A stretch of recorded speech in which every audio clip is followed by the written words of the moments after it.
We have correspondents covering developments here in Doha, Beirut, Tehran and Washington, D.C., where Al Jazeera's Rosalind Jordan is standing by for us. So, Rosalind, media reports awash with statements about and claims about U.S. planes, jets, ground support jets, helicopters coming under fire. Is the U.S. officially confirming anything at this point? Well, the U.S. is saying that there are searches underway for one of the airmen in the F-15 Air Force fighter jet that did go down somewhere in southwestern Iran on Friday.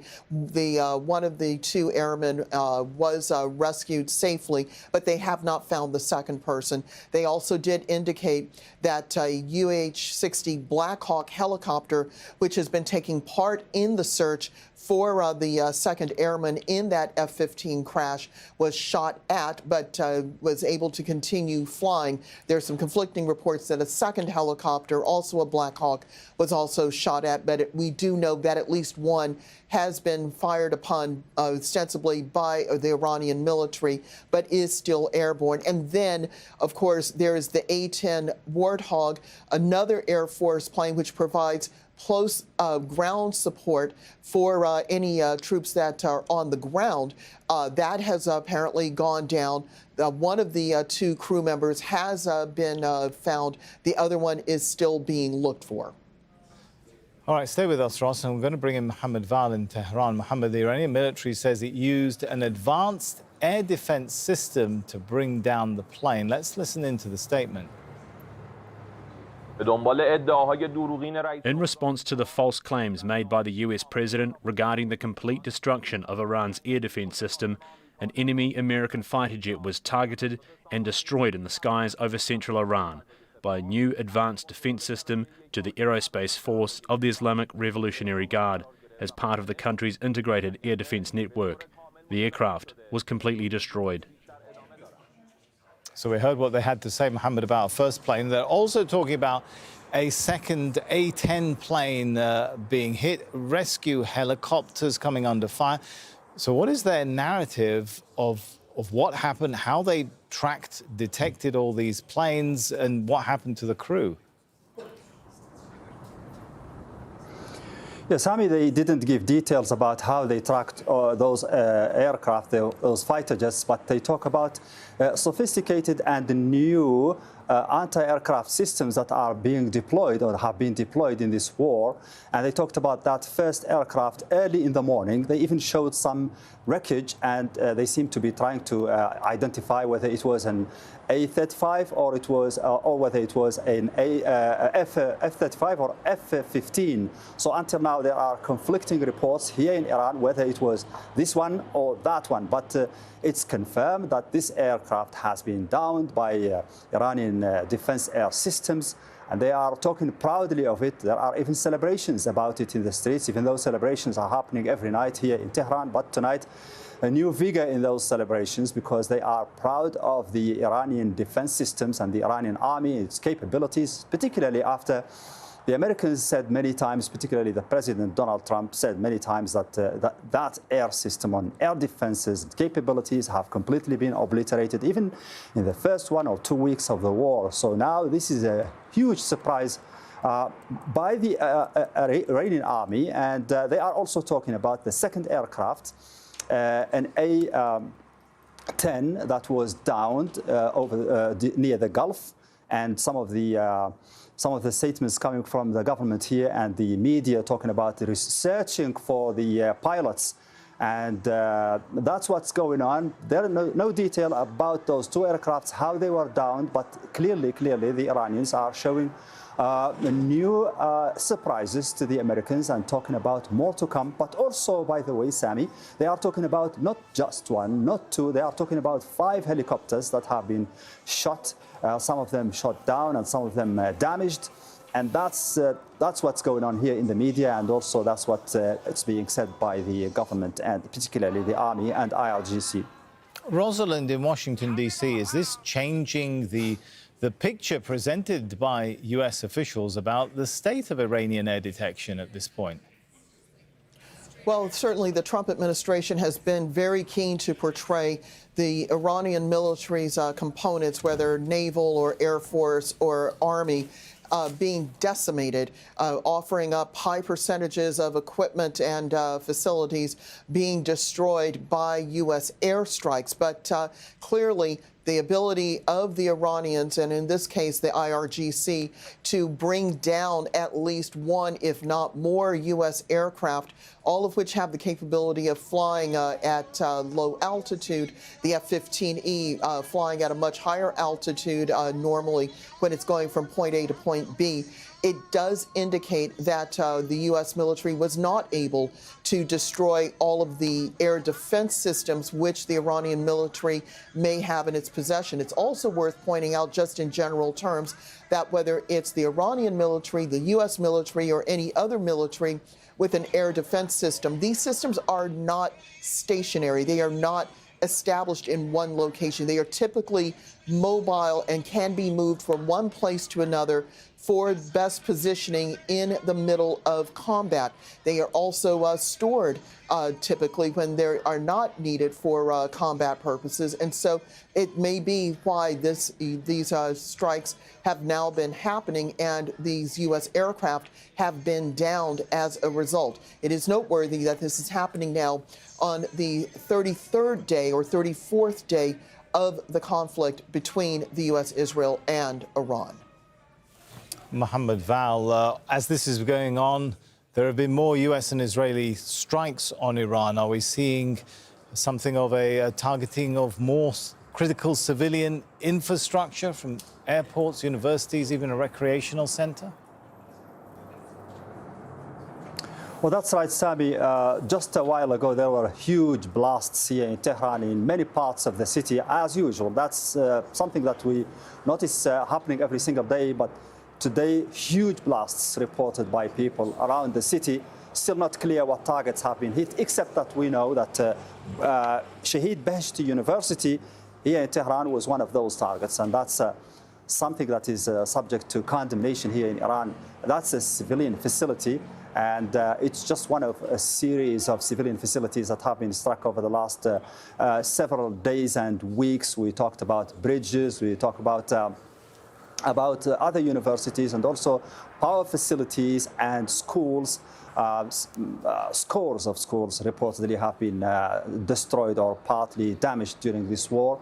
And that's why Iranians are threatening to retaliate, and they have been retaliating to some extent against similar targets across the region, and particularly in Israel. We have also some other cities that have been hit today, Oromia and Khurram Abad. Those also have been bombarded over the day, but we receive reports on an hourly basis, even minute by minute, about strikes. So that means that these strikes are continuous as we speak. All right, let's thank both our correspondents, Mohammed Val in the Iranian capital, Tehran, and Rosalind Jordan in Washington, D.C. Israel has followed through on threats to blow up two key bridges in southern Lebanon.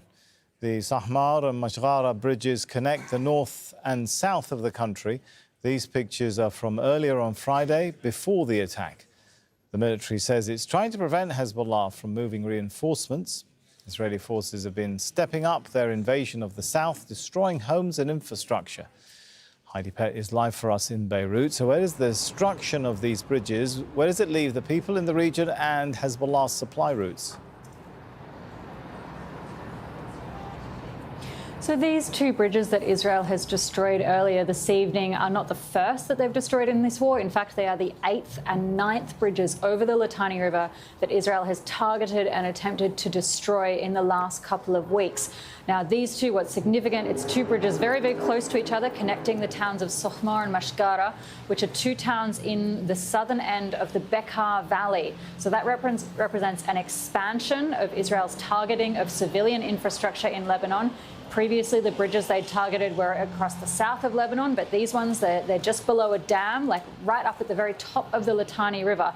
But the overall effect of this targeting of bridges across the Litani serves to isolate southern Lebanon from the rest of the country, and this latest round this evening is now beginning to isolate the Bekaa Valley. And there's been an ongoing Israeli attempt through their ground invasion. In fact, they've been focusing on towns just to the south of there, like Hiam, attempting to sever the link between the Bekaa Valley and southern Lebanon. And these are two areas where Hezbollah has traditionally operated from a position of strength. It's had fighters and weapons positioned in both of those areas. And Israel says that its aim in destroying these bridges, this civilian infrastructure, is to prevent Hezbollah from using it to move men and weapons south. There's also been fierce fighting around some of the key places like Bint Jbeil. Where is that leaving the ground offensive by Israeli forces?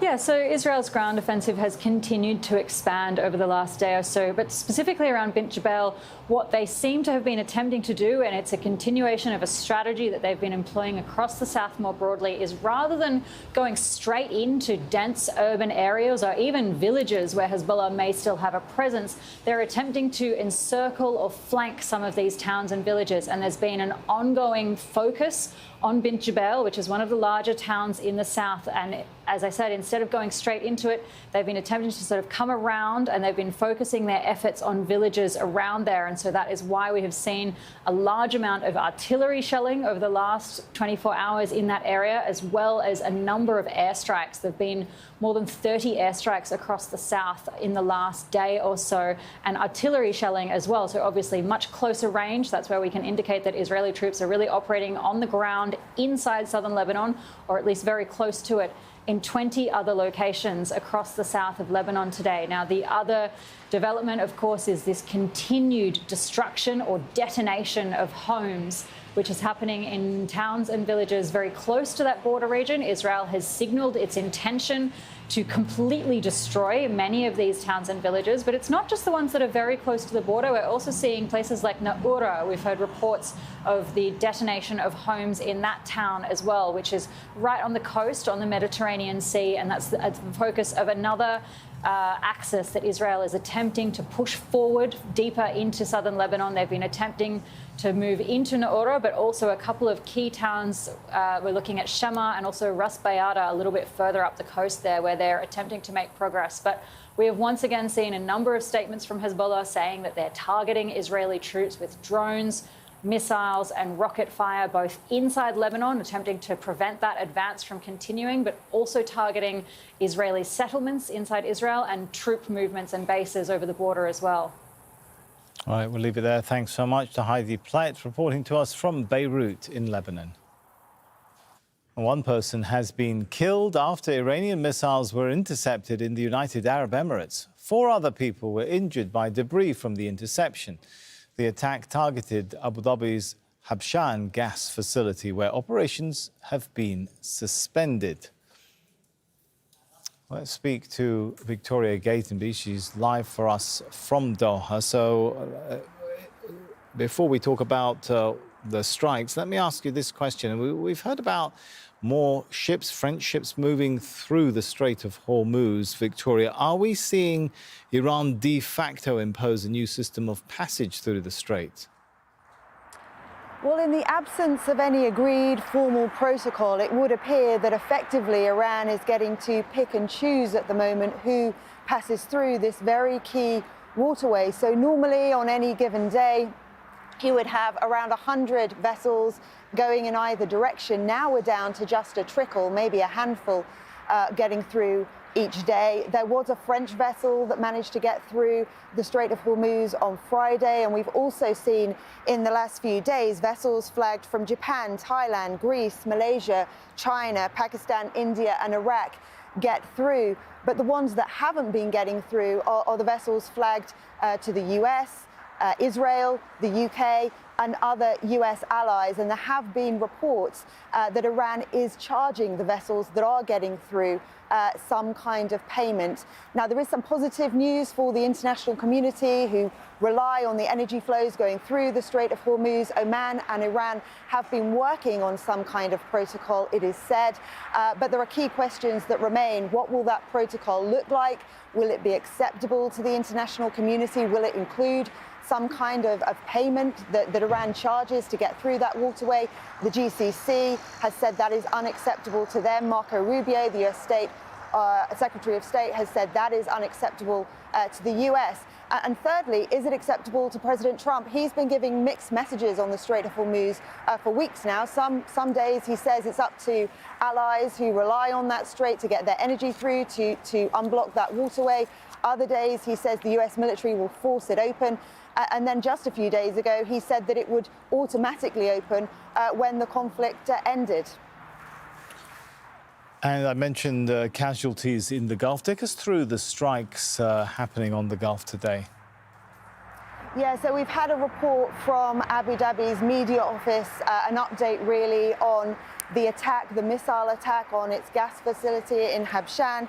It says that falling debris was successfully intercepted, but it did start some fires at that facility. And during the evacuation process, an Egyptian national was killed and 4 others were injured. Falling debris has become a huge problem for the authorities in Abu Dhabi. They do successfully intercept the missiles and drones almost entirely, but even today, 12 people were injured in an area of the city from falling debris, and it's given some updated figures in the last hours or so. It says today it was targeted with 28 ballistic missiles, 4 cruise missiles and 50 drones. And there have also been attacks in Kuwait on a desalination plant there.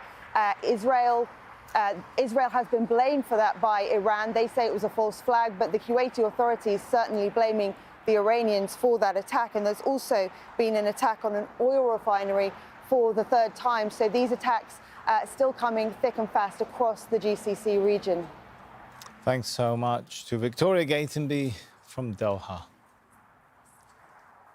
Let's go to